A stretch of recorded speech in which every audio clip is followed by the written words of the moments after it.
你说斩首式的这样的一个行动，我相信他有能力。但是如果说要对这个国家完成相当程度的占领啊，或是派一大批的部队对德黑兰进行某种程度占领，我觉得不太容易。因为俄国跟伊朗其实靠得很近了。对于俄国来讲呢，你吃掉了委内瑞拉，现在你要把伊朗给整得很惨的话，那我请问你，那我怎么办？好，在上个礼拜我们都看到了美国迅雷不及掩耳的对委内瑞拉出手了。那出手之后呢，现在外界关注的除了格陵兰、除了加拿大之外，还有包括古巴以外呢，还有一个重要的目标。伊朗会不会成为下一个目标呢？在伊朗呢，现在看到民众最近是纷纷上街抗议一件事情：通货膨胀，因为日子实在过不下去了。通膨的怒火也像燎原一般的延烧到全国各地。而英国媒体《泰晤士报》就报道说，伊朗的最高精神领袖86岁的哈米尼已经准备好要逃往俄罗斯寻求庇护。但更棘手的是，以色列的安全内阁也传出，正式批准代号叫“铁拳 ”（Operation Iron Strike） 的军事行动，研判美国跟以色列联军可能在72小时之内会对伊朗发动突袭。而在台湾这边，我们的国防院研判呢，就分工来说，认为以色列打击目标应该是以伊斯兰革命卫队还有伊朗的防空武力为主。顺便也钳制他们的地面部队，而美国呢，则可能比照委内瑞拉的精准斩首模式。这个报道言之凿凿啊，把分工之如此精细都列了出来。现在看起来，这个军事冲突真的是很难避免了吗？委员，对于以色列来讲，这个是一个难得的一个良机啊，正好是一个机遇，因为它伊朗内部出现问题了嘛，因为对以色列来讲，他以前最大的敌人是埃及，是叙利亚，可能还包括像伊拉克这样。可是这些国家现在基本上都对他构成不了威胁了，但是呢，在过去的这个大概20几年来，对他真正构成威胁的，坦白讲，应该是伊朗，因为不管是哈马斯，不管是真主党，不管是福塞组织，也门的福塞组织。这后面的主要的金主跟武器的提供者大概都是伊朗，所以他觉得要把伊朗灭掉，尤其伊朗是拥有制造核子武器的潜在能力，听说现在大概高浓缩铀有400公斤，所以他给他很短的时间，他可以造出来，就有核武威胁。对，所以以色列觉得这个是摧毁伊朗对他构成威胁的那个力量的最好的这样的一个时机啊，我现在有一个问题在这里，就是说你能够对伊朗做到什么样的程度？你说斩首式的这样的一个行动，我相信他有能力。但是如果说要对这个国家完成相当程度的占领啊，或是派一大批的部队，不是全面的占领，至少对德黑兰进行某种程度占领，我觉得不太容易了。是，因为毕竟这个。伊朗有165万平方公里的土地，有8800万人，这个是一个大的国家，没有错。很多人民，包括行政官僚，都对这些教士为主的这些掌管大权的这些宗教领袖是非常的不满。但是你的外国的力量进到里头去要攻击他的时候，我认为他们的。要去帮助以色列的可能性，坦白讲不是很高，因为这里要注意的一件事，其实是俄国，因为俄国跟伊朗其实靠得很近了，里海中间只隔一个亚塞拜然。对于俄国来讲呢，你吃掉了委内瑞拉，现在你要把伊朗给整得很惨的话，那我请问你，那我怎么办？这就是我想要继续去请教您啊，就是你怎么看？就是因为我们讲伊朗，它毕竟不是委内瑞拉，您也提到了，不管是在文化上也好，宗教上也好，都是非常迥异的。那我想问的问题是，那接下来呢？如果真的以推翻神学式政权作为现在的主要目标，推翻了以后，美国自己也有前车之鉴啊，有了伊拉克，有了阿富汗的前车之鉴，他怎么去处理后面的 afterward 后面的部分呢？这个是很对，你讲的这是非常好。像伊拉克，它就什叶派占多数的这样一个国家。你美国现在还在当地在周遭驻扎大批的美军，所以他现在就范了。你美国慢慢你军力如果退却的话，伊朗长期来看，就那个伊拉克是可能变成另外一个伊朗了。所以那伊朗又比伊拉克要大了更多。所以你即使你把这个神学式的政权给搞垮了哈，就这些这个宗教狂热的这些教派把它搞垮，但是我认为那个官僚系统留下来那些官僚系统，他们把伊朗把它稳定下来以后，他们依然不会跟以色列妥协。是，我认为这里面有宗教的问题，有历史的问题，还有很现实的，就是真主党跟他们的历史关系不容易切断，是，包括哈马斯，是，而且就已经有潜力可循了哈。所以林老师又怎么看呢？因为其实这个你到时候像是真的，如果像是一个马蜂窝，你捅了以后呢，这接下来要收拾的烂摊子非常的大，怎么办？英国媒体中东之眼啊，先前其实也曾经爆料，他们就发现说，在半年多前，伊朗跟以色列停火协议签署不到半个月的时间呢，中国大陆就向伊朗紧急交付了大批的防空导弹系统，而被认为呢可能是红旗9B，交易的方式更是采取石油换武器的模式。那么伊朗呢以价值20亿美元的石油换取中方的歼20隐形战机，还有 HQ9 防空系统，还有就是歼14雷达。好，那么我要问的就是这些中国大陆制的武器系统，如果真的是如同媒体报道，那它能够为伊朗的防御甚或是在攻击上面提升多少的战力？我觉得我们这边要先把它分开来看。第一个的话是它的一个战斗机跟它的防空系统，这两个是不太一样的。那我们先说这个战斗机好了。这一边的话，报纸这一边的一些媒体说是这一个歼20，我觉得歼20机会不大，因为歼20的话，今天其实中国它自己生产的量，它自己都没有完全去换装了，还来不及去换装。那你说还要现在全部把这些歼20送去给伊朗吗？因为其实对我们对中共的一个武器的一个研究的话，它现在是什么？研发一代，自己使用一代，外销一代。现在外销的话，它还会不会先是以歼10或其他像之前我们看到的这印巴空战嘛，是以歼10这个系统为主的？那你现在就要去卖出歼20吗？除了电子作战的压制之外，也会去大量出动先进的一些战斗机。所以其实就这样子来看的话，它的一个跟我们很难去从印巴空战，还或者是委内瑞拉来去做一个比较，就是大家会觉得说，会不会变成一场又是中美制造的武器的一场实测大比拼哈？刚刚老师提到这个点的时候，我也特别想到说，这次大家在讨论委内瑞拉这个事情的时候呢，说什么中制武器都没有发挥效果啊？别忘了，武器是人操作的哈。也有阴谋论，不是说这个里应外合之说嘛哈，就是说这个飞弹也好，防空系统也好都没有起作用。那如果是人不去让它起作用，有没有可能呢？这也是大家在事后呢多所讨论的。好，那现在说到了刚才提到了 F-35啊，是美国最先进的飞机啊。美国政府有一个问责署哈，最近有一些相关的报告哈，令人玩味啊。因为呢，这个报告就指出，美国空军 F-35A 的妥善率在2023年度只有51.9%，就是刚好过了一半。那数字呢，远低于美国国防部所设定的80%到90%的目标水准。也就是说，平均每2架当中就有1架 F-35没有办法在最佳状态下升空，所以情况显得相当严峻。而妥善率下降的因素呢，最主要是零件短缺跟维修延宕。F-35目前所采用的是由这个参与研发还有制造的各个国家彼此来调配零件的供应机制，但是实际上的情况却是呢，零件维修的时间太长了，导致库存耗尽的情况不断的发生啊。所以简单来问，这个 F-35大家都现在说是在6代机之前，起码是5代机的最强空战战机，可是就面对到这个妥适率的问题啊，蔡老师，您觉得这个问题有解吗？那问题如果说放在日方来讲的话，他们可能会去想办法做一个解决。为什么？因为他们已经跟美国买了147架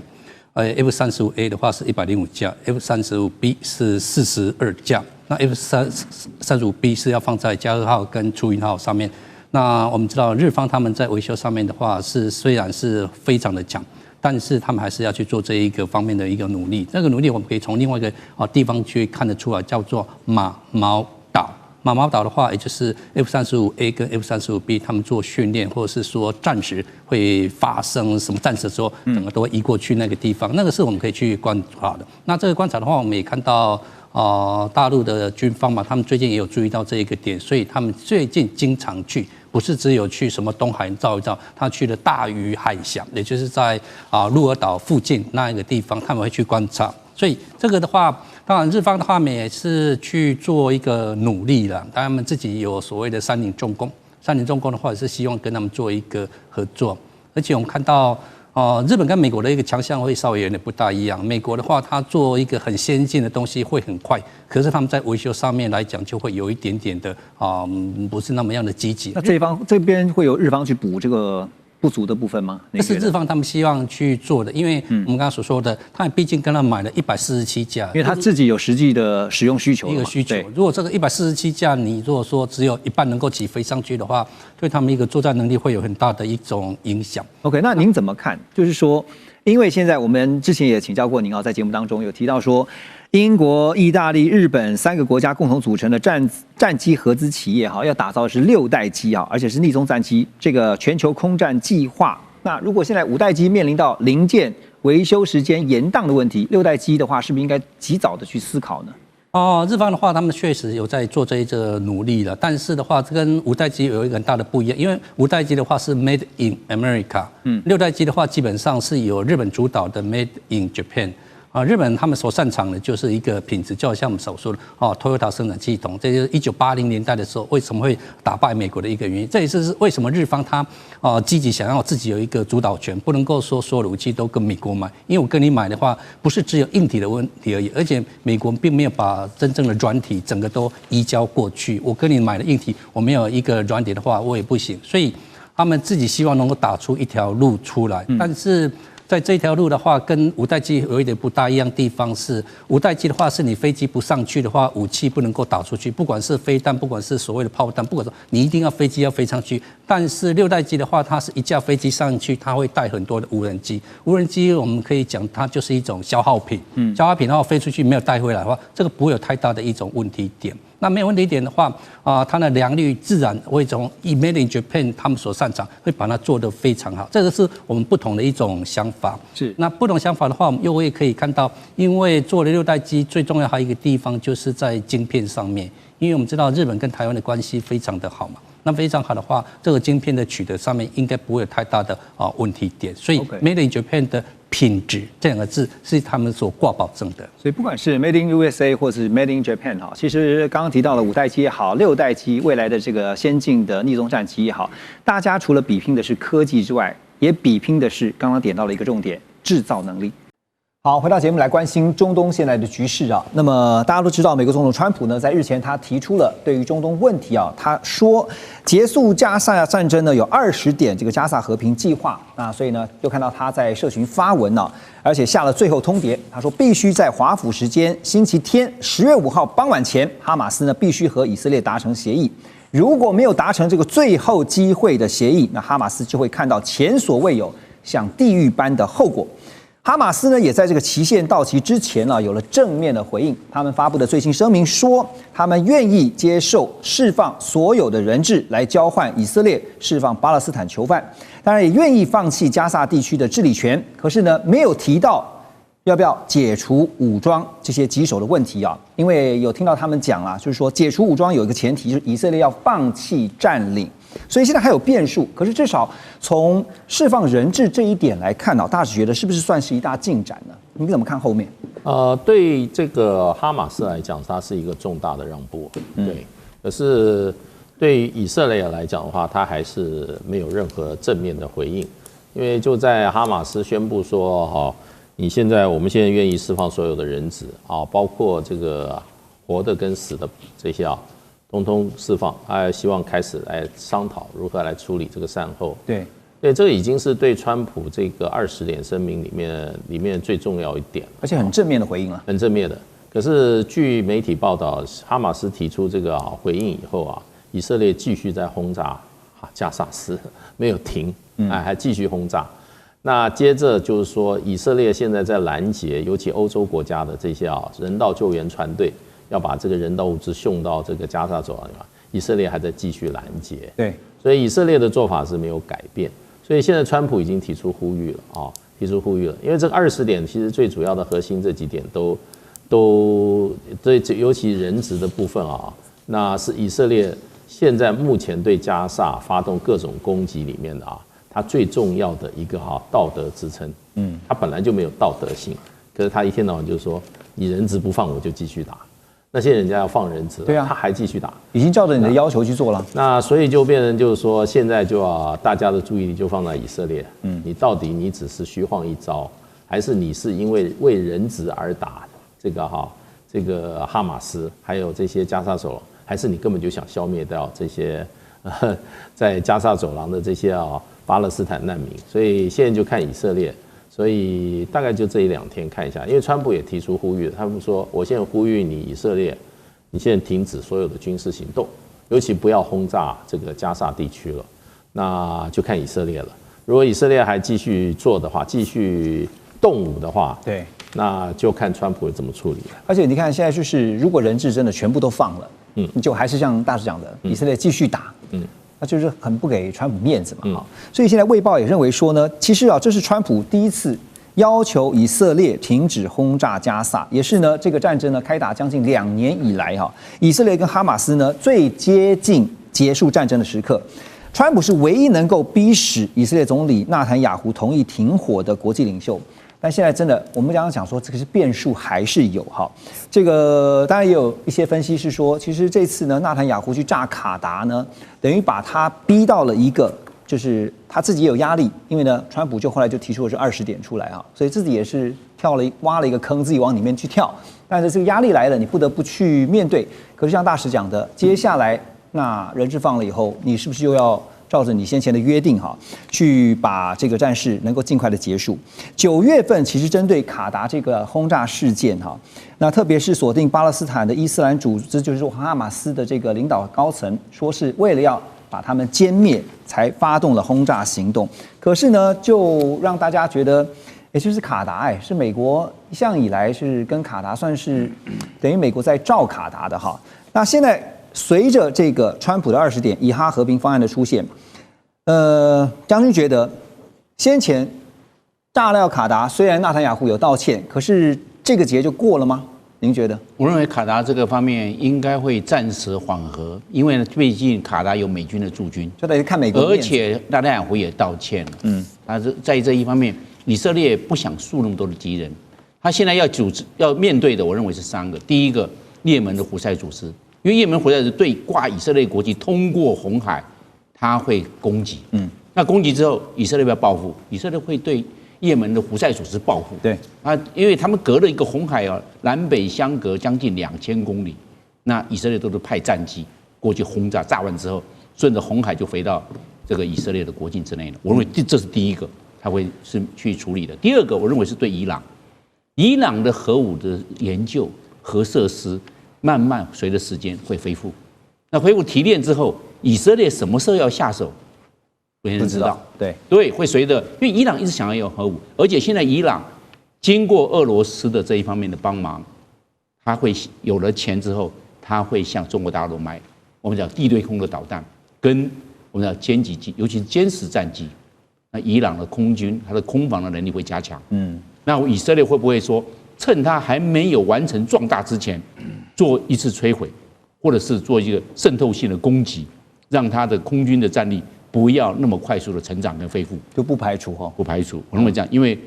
以色列是最忌讳中东还会有第2个拥有核武的国家，除了以色列之外。不过现在看到伊朗也是很，伊朗。对啊，伊朗现在也是很硬啊。对，是很硬的，就是不放弃啊。所以我认为它是第2目标，因为毕竟伊朗跟以色列距离将近2000公里。你如果最近跟最近的话，那也要1600公里。那但是对以色列来看，有空中加油机，它不怕。那而且伊朗这份空防是比较柔弱。第3个，也就是最后一个，我认为埃及要稍微小心一点，因为以色列去炸这个加萨走廊，这个我们巴勒斯坦人，但是他们有难民要想去西奈半岛走。对，而且这个加萨走廊是以色列跟埃及的缓冲区，那现在没有缓冲区了，而且埃及把这个重兵搬到西奈半岛了。那当初的时候，以色列归还西奈半岛就有讲，不能在西奈半岛驻军，但是埃及有理由，你现在加萨走廊我要挡那些难民过来所以我驻军要过去啊。那现在那加萨走廊结束了，埃及不撤军，那看以色列要不要动。所以这个将军点出了埃及、伊朗跟也门啊，这3个是接下来要小心的哈。中东的冲突其实千百年来啊，这个恩恩怨怨实在解不了哈。虽然现在大家看到唯一在没有办法中的办法是2国方案啊，邱老师怎么看？那接下来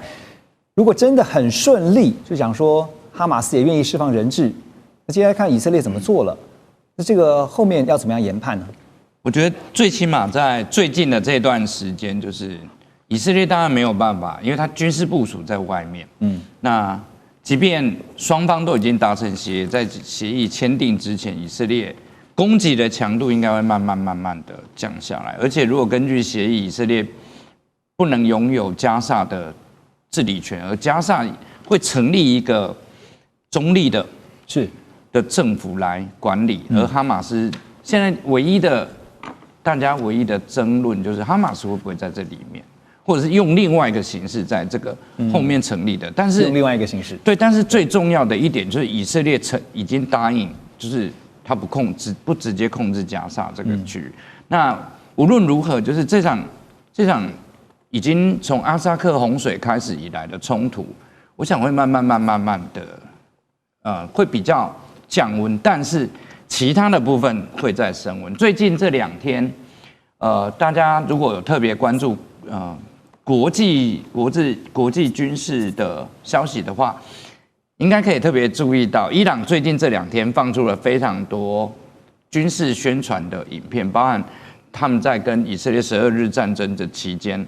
伊朗的某一处飞弹城。那我们知道，在这12日战争期间，其实伊朗的地下飞弹城是支持伊朗报复以色列攻击很重要的目标，很重要的力量。再来就是伊朗方面也流出非常多的消息，就是伊朗已经在重新考虑要如何跟俄罗斯或者是跟中国这个方面来补强伊朗的防空的能力。那这是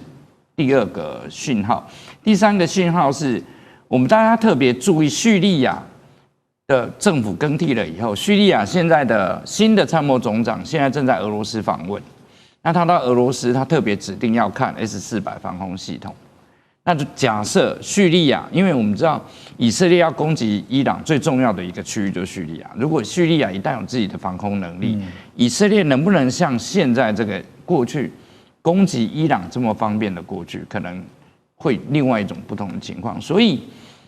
加萨的部分可能会慢慢的降温，但是以色列跟其他，比如说周边的这些，对，跟多哈，所以导致为什么最近伊朗的形势又开始往上走，有可能就是因为以色列攻击多哈的关系，就是变成在中东地区国家，大家终于想清楚了，不管是你是什叶派还是逊尼派，但是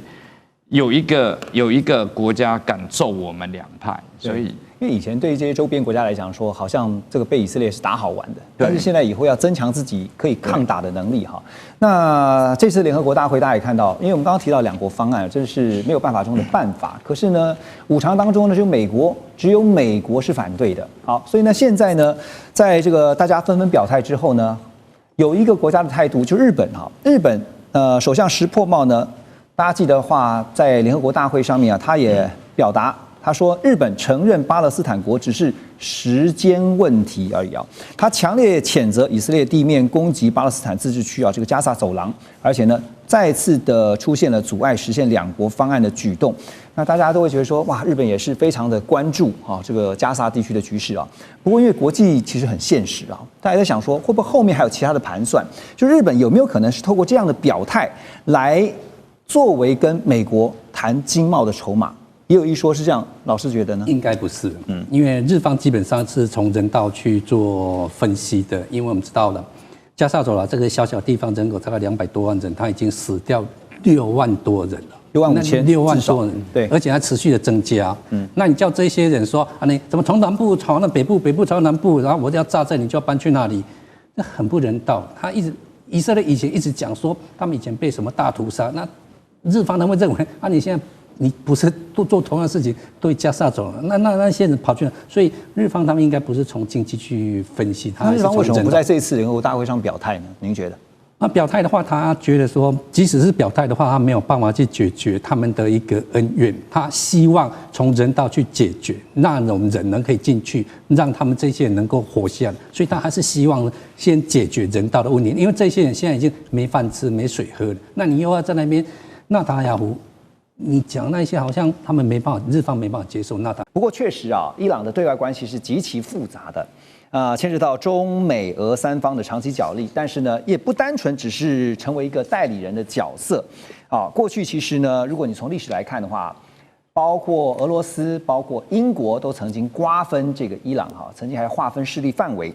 那么，北京国际商务与经济大学的中东专家朱兆一老师他就认为，中国大陆呢无法为伊朗提供无条件的保护，也无法为了伊朗在军事上直接对抗美国跟以色列。所以呢，这个朱兆一老师就研判，他说北京只能够透过联合国安理会，因为呢，中国大陆现在是联合国安理会的常任理事国，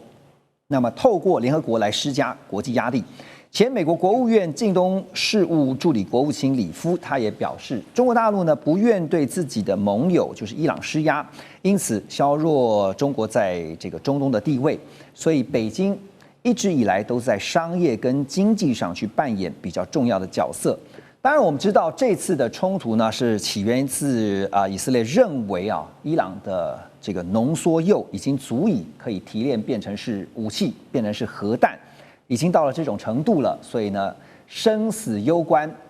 于这个以色列的国家安全，所以就决定要先发制人。但是确实，伊朗到底有没有这个能力，或者说提炼出来了，它能不能够变成核弹这个还没有一个实际的证据所以最核心的问题就是，伊朗的浓缩铀是自行提炼呢，还是说？有可能跟我们刚刚提到跟北京之间存在的一些技术支援的一些关系，这部分纪文怎么看？我想伊朗这个提炼浓缩铀这个浓度其实已经超过它和平用途这个发电之用，那浓度越来越高，接近可以武器级的运用。当然，以色列也以此为借口，从去年开始，应该说这几年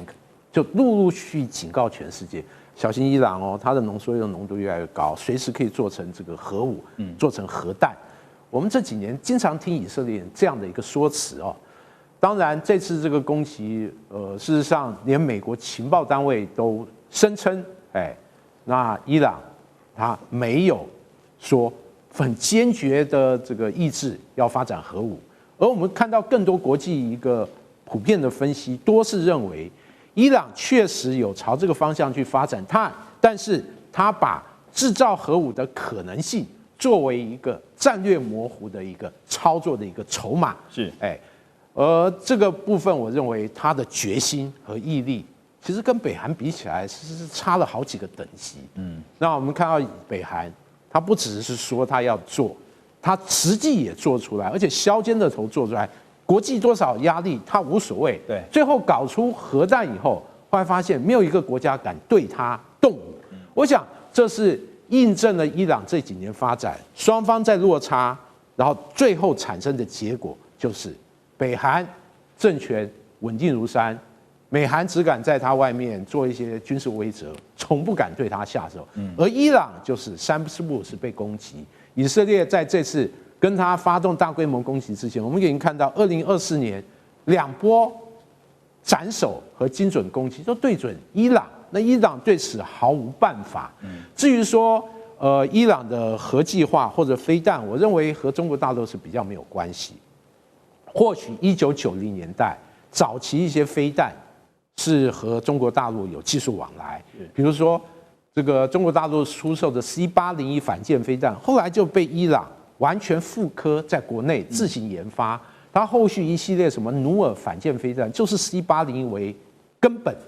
那至于其他的弹道飞弹，我必须说，与其说和中国大陆有关，不如跟北韩更有关系。比如说尼什飞弹，很多人就认为跟这个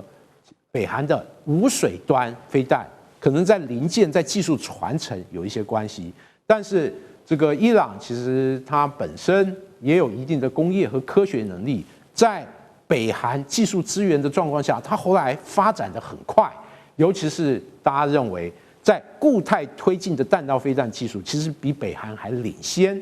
那总体来讲，我认为这个部分其实很多是伊朗自身的努力，和中国大陆的关系，我认为不高，特别是核计划，如果有千丝万缕的关系，其实国际间早就把这个渲染扩大，但在这样的一个质疑声音，我们过去在国际间其实听闻的非常非常的少，几乎没有。对，所以这几天也听到这个伊朗的副外长不断强调说我们没有核弹啊。可是外界就会认为，你们现在没有核弹，并不代表你们以后不会有核弹，因为核弹确实是一个杀手锏哈。那当然，现在包括美国在内，以色列其实中俄两国也不乐见说，伊朗未来真的是有一个核弹。但是现在也看到了，针对中东的局势呢，中俄两国的领导人习近平和普丁也展开了对话哈。普丁特别强调说，冲突双方必须保障第三国公民的安全。而俄方呢，并且愿意与中方保持沟通，共同来为局势降温努力。特别也听到了川普哈，这个也听到了普丁的这个话说，还说 "Do me a favor" 哈，这你先把这个俄乌战事先处理掉，协调完再说吧哈。中方这边则是由国家主席习近平呢提出了4点主张啊。第一个就是推动停火止战，冲突方尤其是以色列应该尽快停火。第二个，保障平民安全啊，遵守国际法。第三就是开启对话谈判，要通过政治途径来解决问题。第四就是强化国际社会促进和努力，联合国安理会应该发挥最大的作用哈。那么中俄现在似乎也都是比较保持一个距离，不再想更多涉入在以伊之间的情势。那也似乎是希望透过联合国的这样一个组织来处理目前的冲突，但是透过国际压力，我们就看到了。之前加萨地区这个以色列跟哈马斯之间的冲突，也是要求，包括俄乌也是透过这样的国际组织能发挥效果吗？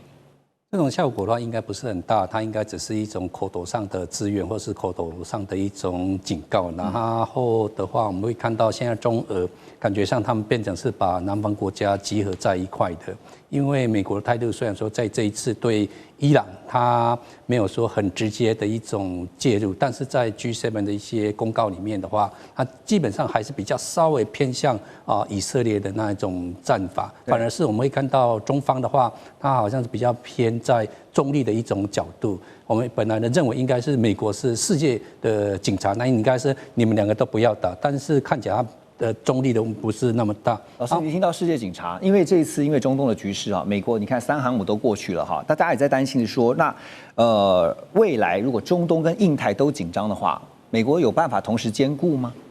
这个的话，我们用一个数字来给各位观众做一个解释了。我们看一下世界上最著名的就是 SIPRI 是瑞典的，它每年的差不多4月的时候，它就会公告全世界的核武有多少，全世界的一个军事费用有多少。我们看一下，它4月刚公布的，美国占全世界的话，大概是37%等于是说这个美国在地球上已经没有敌人其他的国家啦，就是前10名加起来都没有美国的一个多。那我们看到这是 billion 的一个单位，它的单位是997 billion 其他的话只有2位数字或是怎么多一点点而已。所以美国的话，它的力量确实应该是没有太大的问题点，而且它现在会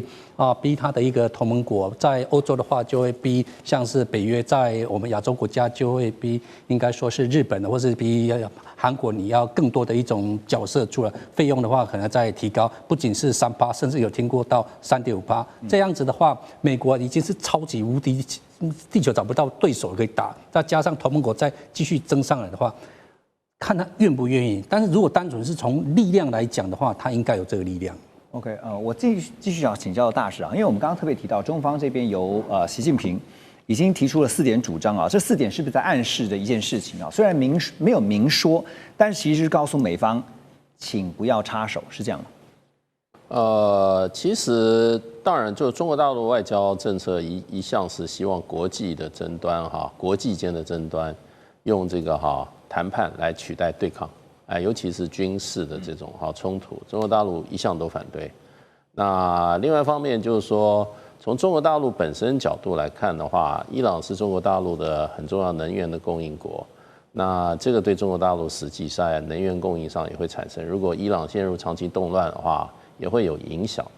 另外一方面就是说，一带一路来讲的话，这个一带丝路经济带走的南段是伊朗是核心啊，所以呢，这个部分对中国大陆上本身有一定的利益。另外就是说，如果说这个伊朗将来变成一个亲美政权的话，我想的话也不是中国大陆所乐见。当然，这都是很长期的哈。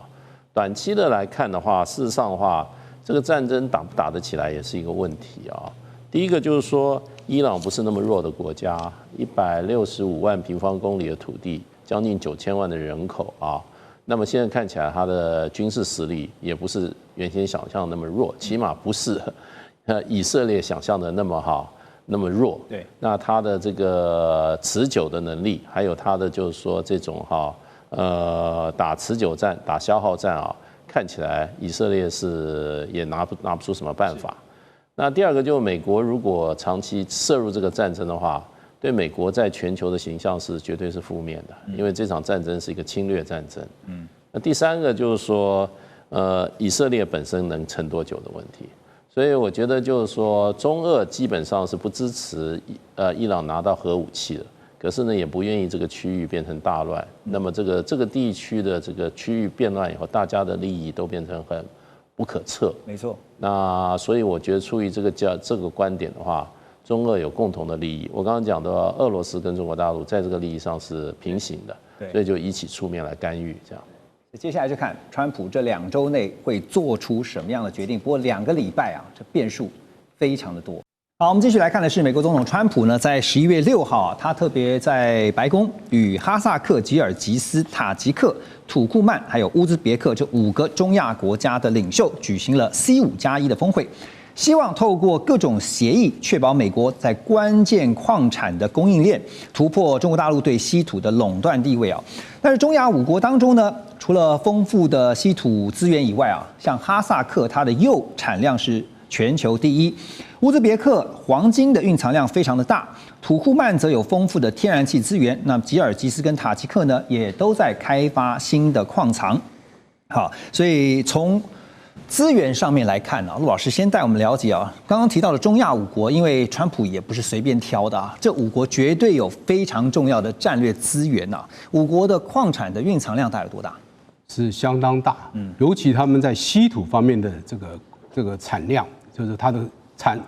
就是它里面有所含的稀土的量是非常大，就在全世界大概是前10名。那当然，哈萨克斯坦它在铜方面是全世界第5名。那金呢？黄金是塔吉克、哈萨克斯坦都有黄金，还有锌跟铅，还有锰，还有铬。那像土库曼，它还有这个天然气，这个都是非常丰富的矿产的资源。对，所以美国跟他这样的一个合作，是希望我将来在稀土的战争里面、稀土的对抗里面，我至少我的来源方面是有多元的来源，我不要只有不可能再依赖中国，或者只有靠澳洲还是靠英国。土耳其，那看来都不希望只依赖一个国家。我希望我的矿产来源是多元的，但是将来未来的技术跟提炼的这个能力，那这可能中亚5国还是没有办法，所以还是要寻求其他解决方面。这只是解决它短期之内它的矿产来源能够不虞于伐，但是它还要投入很多的技术，尤其我们知道稀土的这个开采面临很多的环保问题，还有法规问题，还有技术的提升问题，这些都不是短期之内所能够完成的，所以中亚5国只是在矿产的来源上给他一个支持，给他一个力量，对，应该是只有达到这样的目的了。所以我们刚刚讲说，川普也不是随便选人去开会的就是当然邀请这5国呢，就因为这5国后面有美国需要的国家利益，尤其刚刚提到的是战略相关的关键资源就是稀土但是其实如果了解稀土的朋友也知道，稀土其实有2个非常重要的因素，当然一个就是成本，另外一个就是提炼的技术刚才陆老师有点到，就你如果有这个丰富的矿藏，可是呢，你后续的成本问题怎么解决，提炼问题怎么解决，恐怕你还是得追本溯源的去解决问题。当然，这个除了拉拢中亚5国以外呢，川普最近还投下了一个地缘政治的震撼弹就是接下来我们要讲的他。最近拉拢哈萨克加入中东的亚伯拉罕协议，川普表示呢，他和以色列总理纳坦雅胡还有哈萨克总统托卡耶夫进行了一场重要的通话。他强调呢，这是在世界范围内搭建桥梁的重要一步，而且宣称有越来越多的国家正在排队透过亚伯拉罕协议拥抱和平与繁荣。路透社就报道说，川普下个礼拜呢还会在白宫会晤叙利亚的新政权领导人叫夏拉。美国政府呢同时也准备在叙利亚首都大马士革附近一处空军基地要进一步来部署美军。好，现在看到拉拢哈萨克加入亚伯拉罕协议这对于美国跟以色列美语双方来讲的话，在中东的战略布局会带来多大的帮助？巴斯，这个显示一件事情，虽然部分的观众朋友可能会不接受我要说什么，但是很明显，这次停火加沙战争停火，以色列算是赢家了，打败了，几乎是打败了哈马斯的政权跟军事能力。那美国也是几乎是很支持以色列对国家安全的需求，就是在这个川普的和平计划条件之内，几乎都是符合以色列的想法，内塔尼亚胡的想法，美国也没有明显答应以后支持巴勒斯坦可以成立国家了，也是符合以色列的想法。另外，不管是欧洲国家或者这个伊斯兰世界国家，比如说卡扎克斯坦，也愿意跟以色列继续交往，甚至建交，对不对？那以后更多阿拉伯国家也会跟以色列愿意有交往、贸易，甚至加入 Abraham Accords 建交了。所以很多人很难想象，在这个战争的结束之后，以色列的这个不管是战略地位，或者在经贸方面、科技方面的地位，还是非常非常重要。其他的国家不会以后抵制以色列或什么的，会对以色列怎么样？真的不会。这个是大家都要记得。你觉得就以哈萨克来讲的话，就是说他未来如果考虑加入这个亚伯拉罕协议，当然是希望说也能够从以色列这边要到他想要的东西。他可以从以色列得到什么？当然是可以聊到投资、技术、科技等等，甚至军事方面也可以，国防方面可以交流。那然后就会得到美国的支持，对不对？那以前 Morocco 加入 Abraham Accord 之后，那美国就答应 Morocco， 你这个叫做这个目前算是内战地区，叫做 Western Sahara。本来美国的立场是这个地方是要经过当地人跟 Morocco 中央政府的协商，才解决这个问题。那后来美国在川普1.0说，Morocco 你加入 Abraham Accord 之后，那我就认定这个 Western Sahara 是你的属于你的主权。所以其实加入 Abraham Accord 不管是哪一个国家，他们都知道，他们还是可以从美国拿到很多东西了。OK， 那叙利亚驻军这件事情呢？这个是有一点 surprising， 有点惊讶，因为川普在1.0的时候，他一直坚持他要完全从Syria 撤军，因为那个时候美国还是有几千个军人，因为是要跟 ISIS 伊斯兰国家打仗。那个时候他因为这件事情跟国防部长吵架了，对，国防部长时任国防部长就离开了。那川普这次愿意部署的话，规模应该不会很大，而且其实很大的主要的考量，不是因为川普以后想跟谁打战，不是因为要以后跟伊朗或伊拉克等等打战，其实他是为了组织以色列再次攻打 Syria 的内部了。因为过去几个月，以色列已经有很多次动手，因为他们说Syria 在境内还是有运武器给恐怖团体，不管是在 Lebanon 或其他地方，也门等等。所以为了维持区域和平，这个川普的和平计划啊，或许因为这个考量，川普愿意在 Syria 重新部署。所以就回到刚刚你有特别强调一个论点在川普的心中，他的 No.1， 他的第一个还是中东，第二个才是放在印太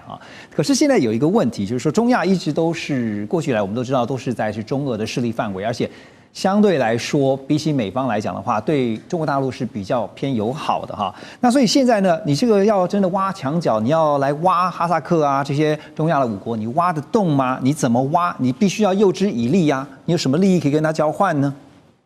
你讲的很对要诱之以利。问你现在你俄国还有多少资源可以给人家？你现在打仗已经打的自己都打得焦头烂额了。真的，乌克兰战争让俄国遭受非常大的这样的一个资源的浪费所以他也没有办法自顾不暇。那个中亚这些国家，他就变成很难再像以前在苏联帝国或苏联解体之后的那个年代，俄国还对他们有很大影响力。现在没有办法，尤其这些国家，你看到回教的力量。哈萨克70%是回教徒，主要是逊尼派；塔吉克98%是回教，就是穆斯林；乌兹别克96.5%，土库曼93.3%，吉尔吉斯86.3%，回教。对，所以这个就是美国要下手的原因，就是说，